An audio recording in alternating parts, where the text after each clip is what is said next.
Hey everyone, this is Nikachu, and we are here to look at Grand Prix Vancouver. All my feature matches, one match at a time. And before we get into that, we're going to thank all our new patrons. There has been a hurricane, a tidal wave of patrons just slammed into my Patreon.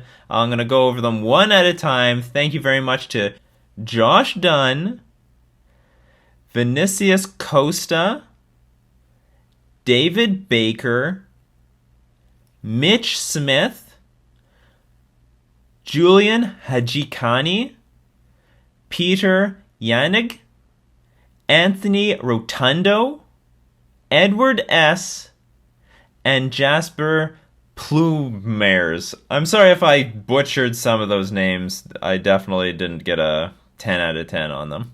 But thank you so much for donating and supporting me on Patreon. I very much appreciate it. So, this is round 14. We're doing pretty good. We're X and 2. We're feeling pretty happy. I've only lost to Lantern Control and Jund up to this point.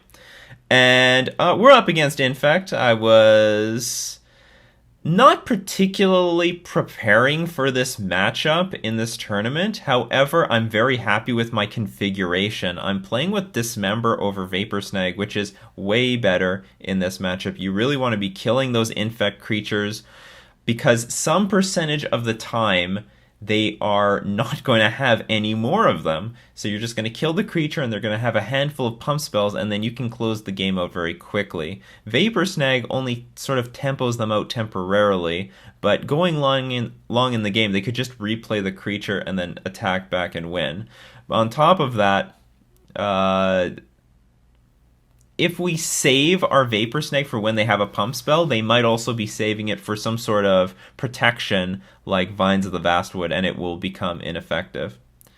So other good things that we've changed, I have Tidebinder Mages. I have one in the main deck. I have two in the sideboard. I think between Tidebinder Mage and Harbinger of the Tides, they're pretty equal, except I really do like the instant effect of Tidebinder Mage of just tapping down, for example, either Noble Hierarch or Glistener Elf are both fine, and they act as permanent removal, whereas Harbinger of the Tides is like the Vapor Snag that I was talking about. And you know what? Harbinger of the Tides is also by far the most effective when you have an Aether Vial out, which you don't always have. I mean, sometimes you can main phase it and try to bounce a Blighted Agent that already attacked the turn before, but overall it doesn't feel all that effective. But that's not to downgrade Harbinger of the Tides. It's a great card in this matchup, and it really is a huge bomb if you can play it with Aether Vial. But it's much more effective with Aether Vial than without Aether Vial.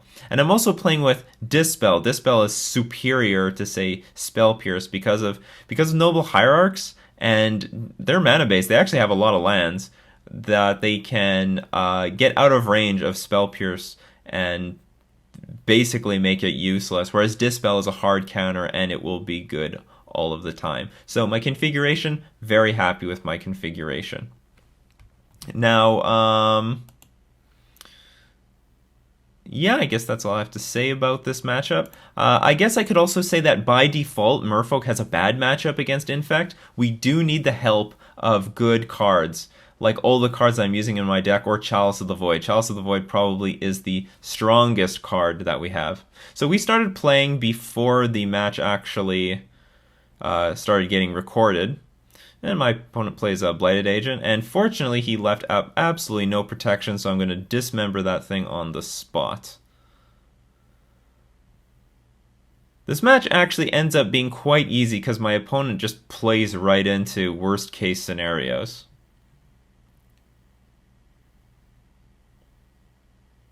So what other good cards are there? So the good cards in this matchup, yeah, Dismember, Tidebinder Mage, Harbinger of the Tides, Chalice of the Void. Gutshot is also a very, very good card in this matchup because for free we can interact with almost all their cards. So I play Vendilion Clique, which is another card I'm really happy with against Infect because we can see exactly what they're doing in their hand and prepare around it. You know, some 30% of the time, the Infect player just has nothing really going on, but they have so many cards in their hand that we've got to really respect them and not tap out.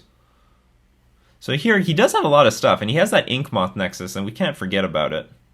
That Inkmoth Nexus is not to be laughed at, but he's got a lot of lands, and now I know exactly what I'm up against. Vines of the Vastwood, I believe that's Might of Old Croza, Twisted Image, and then 3 lands, and I'm writing them down.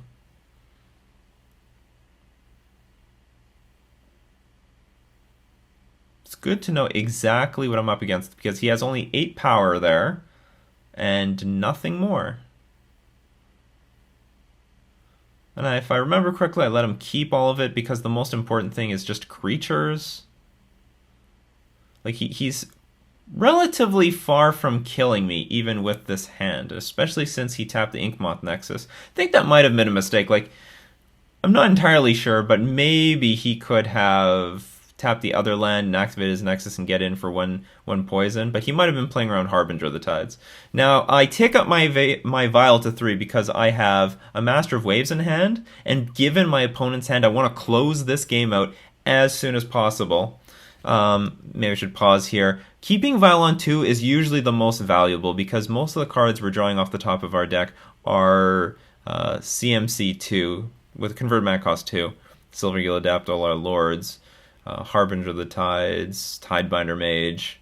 So the most mana efficient thing to do is keep the Vial on 2 for as long as possible. I'm like 1 land away from Master of Waves, and if I just wait out a few more turns, I'll get there. But the thing is, I don't want to wait any more turns. I know his hand is just full of garbage, and I think I can race him quite comfortably. I have a Mirror Reader in hand, 1 Master of Waves, and a Harbinger of the Tides. I can make a ton of tokens, and I'm pretty sure I can race this Inkmoth Nexus.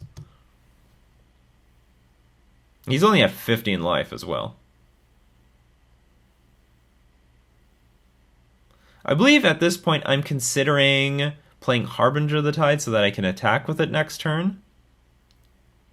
But it seems like sort of a waste at this point. Like, it's just another piece of interaction that I could play at if I get to 4 mana.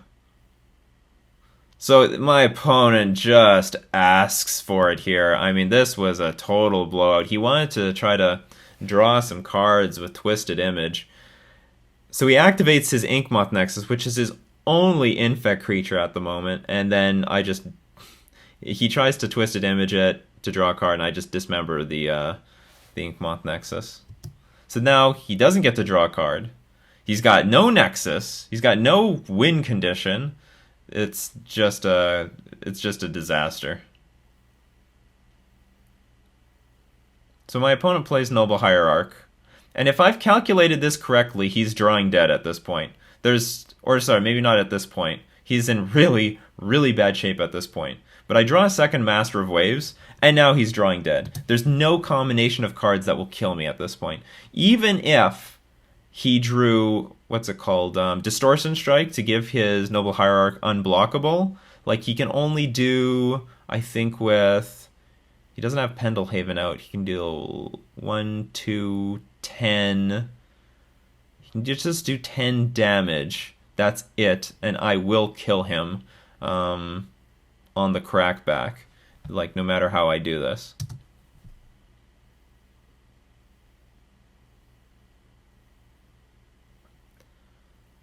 So with that in mind, knowing that he was completely drawing dead and I was on a camera match, I was trying to figure out what on earth is the most flashiest and neatest way of all that I can put tokens in play. How do I fill the board with tokens? And now I got I got a little bit of crap on the internet about this, but I end up doing all of this illegally. So what happens is I play Mirror Rejury, and I play a Harbinger of the Tides, and Mirror Rejury's trigger goes on the stack, and I target my Aether Vial. In response to the tap or untap ability of Mirror Rejury, I activate my Aether Vial, so I can get this Master of Waves in play, and the idea was to let this thing trigger, get my waves, and untap my Vial so that I can do this all over again. But unfortunately, I confused myself, I confused the judges, I confused my opponent, I confused the casters, because Nah, the problem is Harbinger of the Tides isn't in play yet. He's on the stack. He was cast by Marrow which put the trigger targeting the Aether Vial, which made me activate the Aether Vial, which put the Master of Waves in play, which is getting me these tokens. But the Harbinger of the Tides is still on the stack. I should only get 2 tokens here, not 4, and that was only my mistake. It's a game rule violation. I probably have some sort of game rule violation at least once per Grand Prix. In this case, I would say I probably did this because my brain was turned off. I knew my opponent had no combination of cards that could win the game. I had perfect information of his hand, and I tried to make the flashiest way of getting all these tokens in play, but unfortunately I did it slightly illegally. So I would have 2 less tokens. It wouldn't change the outcome of the game, but still I should have 2 less tokens. I apologize for my 2 extra tokens. So because I know he has Dismember in his deck, I ended up playing the second Master of Waves just to play around it. I think I'm also considering attacking with my Marrow because he can attack. And the thing is, if he I could attack with the Noble. I could attack with Marrow. It's not that big of a deal. I was concerned he would block and use a pump spell, but then that even cuts his outs even further. So, I mean, whether I attack or don't attack, it doesn't matter. He's stone dead no matter what he does. Because I have I have a bunch of 3/2 elementals. If we discount the extra 2 that I had before, then I should have 7 of these 3/2 creatures, plus I have 2 3/2 Master of Waves, and a 2/2 Marrow and a 3/3 Harbinger of the Tides. There is no way he's coming back from this. There is nothing in his deck that will save him. Unless he can give...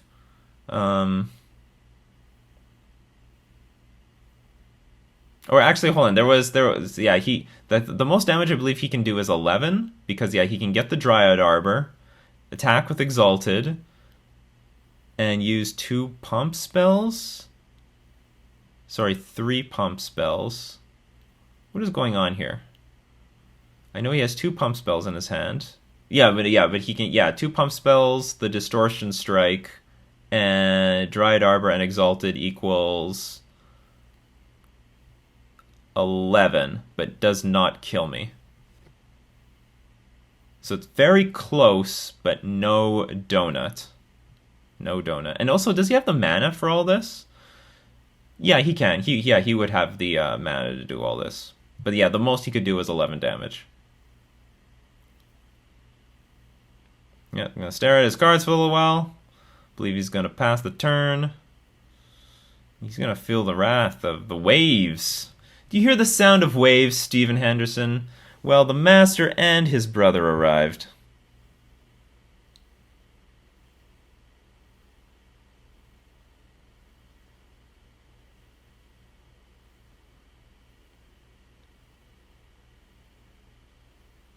So he's trying to figure out, how on earth can I win this game? Well, the answer is you can't. You can't do anything.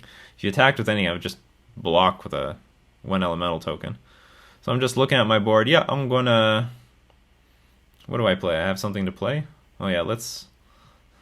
Just the extra rubbins. I'm gonna tap your Noble Hierarch. Sure, use Vines of the Vastwood. You cannot block like 1 billion creatures. And I have 1 billion of them.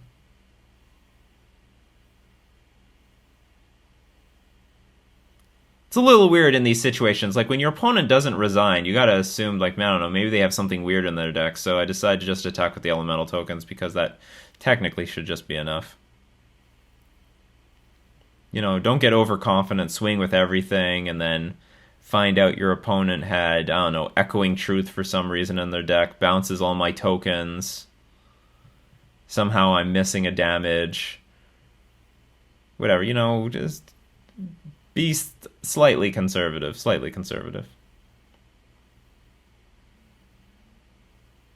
So, going into game 2, I believe what I did is I sided out 4 Master of Waves, because it's the most expensive card in the deck. You're barely. I mean, Master Waves looked pretty good in that last game because my opponent had no pressure out, and I could very freely just put it into play. And on top of it, yeah, my opponent also had like sort of a, I guess, a slow particular hand. And I also took out, I believe, one Marrow Regery, and I put in two Tidebinder Mages and the three Dispels. The rest of the deck is totally fine.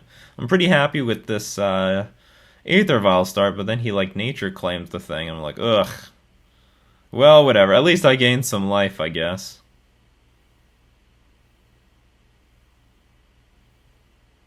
So at this point, I don't know exactly what is in his hand. He could have a Blighted Agent, and maybe he's learning his lesson from last turn, and he's not just playing it out there to just die. He should definitely be playing Blighted Agent with some sort of protection, like some with a green mana up for protection.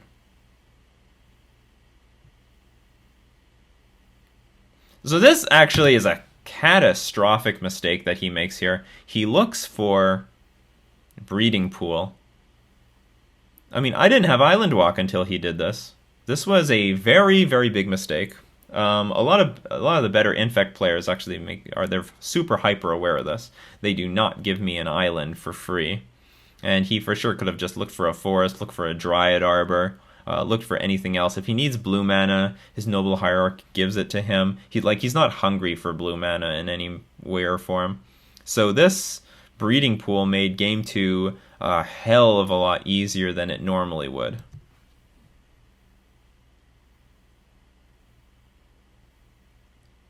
Again, Steven, unfortunately just walking right into my hand because I have a lot of Island Walkers.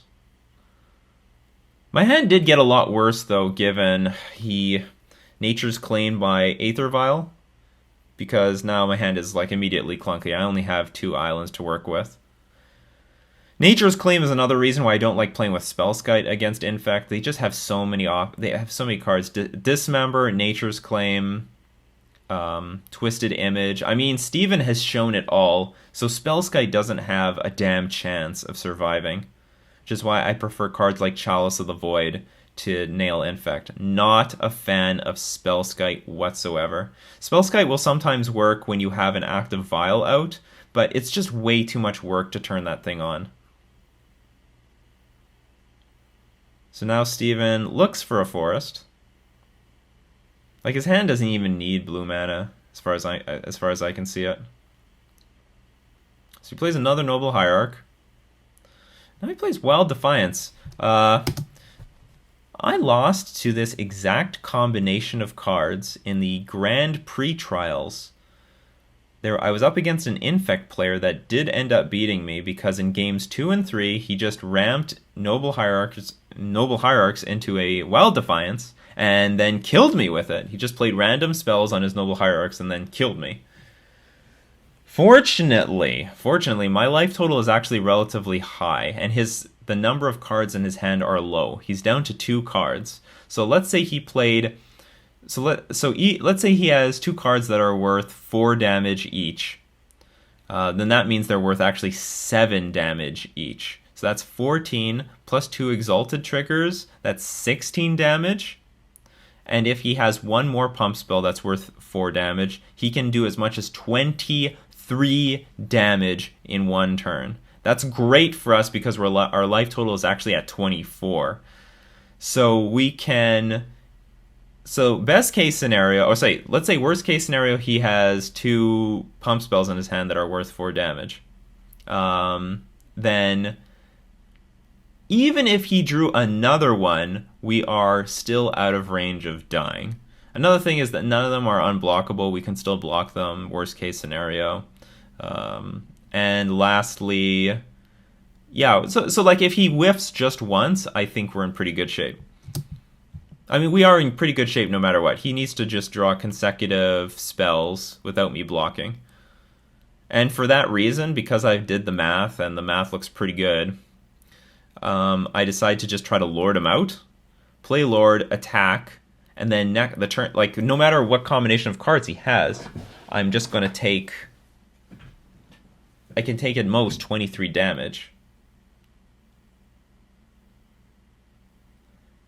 and then the turn after that, I can play a Lord and then hopefully try to block him. The only thing I guess I'm really worried about is Distortion Strike, which would give the creature unblockable and has Rebound. So yeah, I play this thing, attack into that beautiful breeding pool. Without that breeding pool, this whole situation is totally different because now I can't attack into him. This game was made a lot easier because of the breeding pool. Game 1, I had a lot of game, but in Game 2, I might have been just completely screwed if that island wasn't on the board. So he's attacking with his Noble Hierarch. I decide I'm not going to block. By the way, I have a Dismember in hand that's totally cut off from this game, because if I Dismember anything, it just gets +3/+3. I mean, it will kill it, but it's really hard, because he just has to use another removal spell to get completely out of range. So now I'm at 22. Now a spell will kill me. Now if he has 3 spells, I just die. But the positive side is that if I play a Lord here, I can attack for 8. And then I can play another Lord on the... Like, I can block with the untapped Lord, and then just attack for 8 again the next turn by playing another Lord. Sort of interesting what would happen in this situation if he didn't have the breeding pool, because he could block and sort of pseudo removal one of the creatures. Let's say he could block a Lord of Atlantis, pump it up with his Noble Hierarch. Like, he tries to block, but he can't. They have Island Walk. But let's say he did, because each pump spell that he uses to kill a Lord is another turn off of my life total. So maybe, even if he didn't have the breeding pool, I was still advantaged. I have a hand just full of gas, if I recall correctly. It's just tons of creatures I'm just trying to get on the board. So that's dangerous. That is a blighted agent. But fortunately for me, he has only 1 turn left, and he's just dead next turn.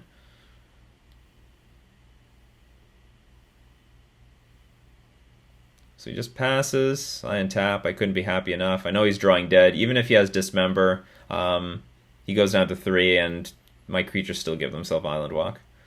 So that was my matchup in round 14 of Grand Prix Vancouver against Infect. As usual, like, share, comment, and subscribe. Thank you for making me a part of your daily routine, and thanks to all my patrons supporting me on Patreon. This has been Nikachu illustrating his matchup against Infect at Grand Prix Vancouver.